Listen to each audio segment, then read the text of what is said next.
Agora, Danilo, campo curto ou não sei o quê, o fato é que o Palmeiras já dá pra dizer que está devendo? Na Libertadores. E no Brasileiro tem o Santos no fim de semana. Assim, eu acho que tá devendo, mas não tá... Não tá com Não é calamidade, não é um absurdo, não é fora pardal, como diz aí uma parte da torcida do Palmeiras. Porque, como eu disse, Libertadores, empatar fora não é exatamente uma catástrofe, né? Embora o Palmeiras seja mais forte que o Júnior Barranquilla e mais forte que o Cerro Porteño, que foram as duas equipes que empataram. O que me chama a atenção em toda a coletiva do Abel e o desempenho do Palmeiras é que ele tenta usar alguns argumentos como se só atingisse o Palmeiras, esses argumentos que ele fala. Então, o calendário é muito ruim. Mas é ruim para todo mundo e todo mundo tem que se virar. E o Flamengo e o Palmeiras são os dois times que mais investiram, justamente para nessas horas eles terem mais peças, poderem usar e se virar melhor nessa carnificina que é. Ninguém aqui neste programa, em nenhum lugar, vai falar que o calendário do futebol brasileiro, do futebol sul-americano é bom. Não, o calendário é ruim. Mas é ruim especialmente para todos os times do Brasil que estão em 3 frentes. Aliás, na Europa também, todos os treinadores estão reclamando. Reclamando, sim. Então, assim, ele é um problema, ok. O campo mais curto, de novo, estamos aqui falando, debatendo. É estranho, é pequeno? Pode ser, mas está dentro da regra. O gramado não estava tão bom. Beleza. Então, ele usa alguns argumentos como se esses problemas fossem exclusivos do Palmeiras, e não são. Esses são problemas para todo mundo, e o Palmeiras tem mais dinheiro, mais estrutura, mais jogador, para justamente passar melhor por esses obstáculos. Agora, significa que, nossa, ele não faz nada certo? Não, eu discordo. Ele faz uma defesa boa, a marcação-pressão do Palmeiras é boa, ele consegue normalmente abrir o placar cedo e controla, administra o jogo. Só que o problema é que administra até demais. O Palmeiras, depois que sofreu o gol contra o Cerro Porteño, na única chance clara criada pelo Cerro Porteño, que foi um chute de longe, e do azar do Carlos Miguel, que aliás é o problema de goleiro Carlos, né, Juca? Bate na trave, bate nas costas do Carlos, como foi na Copa. E o Palmeiras sofreu o gol. Depois o Palmeiras pressionou e conseguiu, de novo, criar 2, 3 chances que mostraram que o Palmeiras poderia ter resolvido esse jogo antes.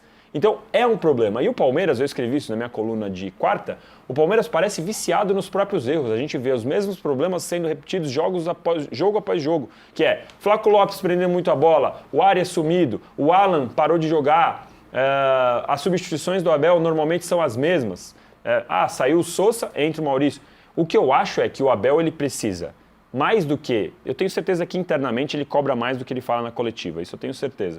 Mas ele precisa explicar para o seu torcedor na coletiva que ele vê os erros, sem achar desculpas, sem continuar com a desculpa do todos contra um e mídia palmeirense unida, e precisa, dentro de campo, mostrar novas soluções. Porque sim, o Palmeiras sente falta do Vitor Roque, sim, o Palmeiras sente falta do Piquerez, mas ainda assim você tem um time para jogar mais. Ainda assim você tem um time para vencer o Cerro Porteño.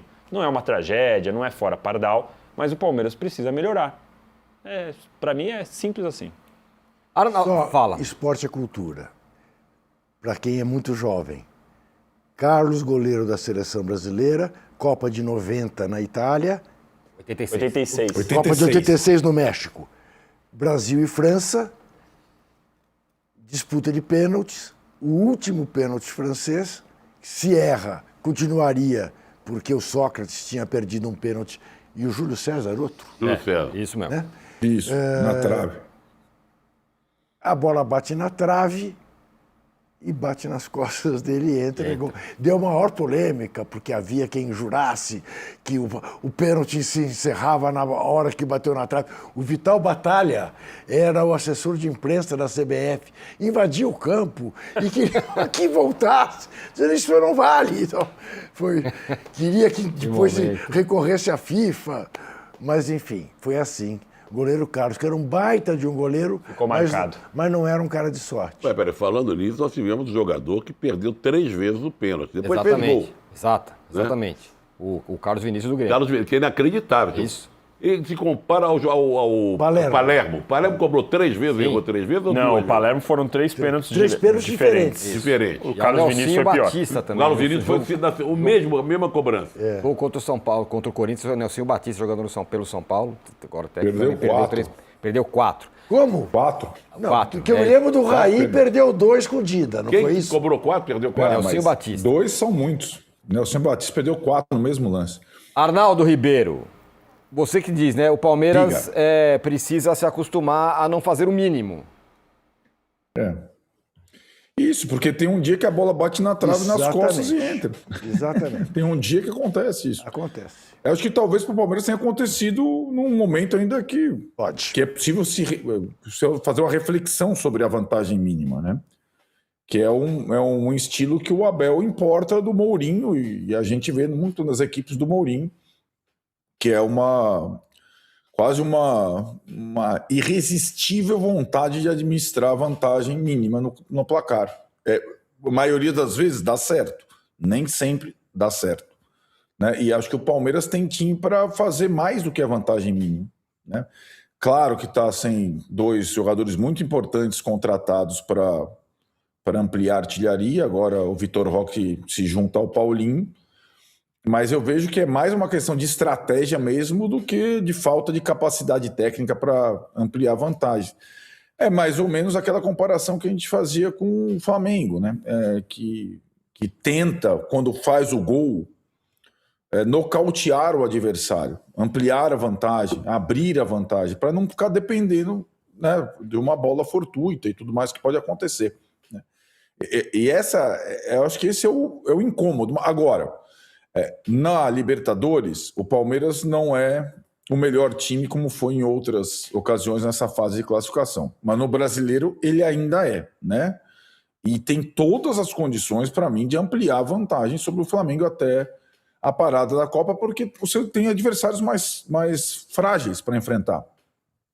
Inclusive, a questão logística que o Palmeiras colocou agora, os intervalos, o Danilo fala disso, que é ruim para todo mundo, né? O Palmeiras já teve, uma pequena vantagem logística, agora vai ter uma desvantagem logística, mas ele tem uma situação que nenhum outro time tem na Copa do Brasil, que é não precisar jogar o jogo de volta praticamente, né? O sorteio ajudou, então ele... Pena que aquele jogo vitimou o Vitor Roque, né? Contra a Jacuipense. Mas a partida de volta é uma mera... Quando o Palmeiras estiver fazendo o jogo em Londrina com a Jacuipense, o Flamengo, por exemplo, vai ter o Vitória no Barradão, com uma vantagem mínima também, porque não conseguiu fazer mais do que 2-1 no Vitória. Então o Palmeiras tem condição de, no Brasileiro, ampliar a vantagem, sim, se for eficiente, e na Libertadores de se classificar. Agora, na Libertadores, a gente pode lembrar também que a única vitória do Palmeiras foi num jogo em que ele não foi avassalador sobre o Sporting Cristal. Pelo contrário, venceu num pênalti polêmico. E o Carlos Miguel salvou os 42. Foi. E o Carlos Miguel pegou a bola. Naquela vez não bateu na trave nele entrou, né, Danilo? É isso. Em vários momentos aconteceu essa intervenção do Carlos Miguel em competições diferentes. E o Sporting Cristal do Zé Ricardo é o líder da chave e vai jogar contra o Palmeiras no Peru, tal. Mas a questão que pode acontecer na Libertadores, não acho que vai acontecer para o Palmeiras, porque os outros 2 jogos são em casa, eventualmente se classificar em segundo lugar, o que aí complicaria muito. Porque aí o cruzamento pode ser com o Corinthians, com o Flamengo, né? Aí já é outra coisa. Então, Rivadavia. Então, o Palmeiras tem que fazer, não o mínimo, o máximo para ser o primeiro da chave, né? Você vê como cidadão normal que acompanha futebol fica meio abilolado, né? Falamos de Cerro Porteño, agora vai falar de Santos e agora vai falar de Jacuipense, adversário da sequência do Palmeiras. Do Palmeiras. Não é um samba-lelê para você Totalmente. acompanhar, para se entender. Totalmente. E você imagina nos times, eu estou pegando o Palmeiras como exemplo. O elenco, quem é que joga, quem é machucado, quem está em forma, é um lugar de louco. Jacuipense, botar tudo no liquidificador, Jacuipense, Cerro Porteño e Santos. E ver o que é que dá. É isso. Ô, Mauro.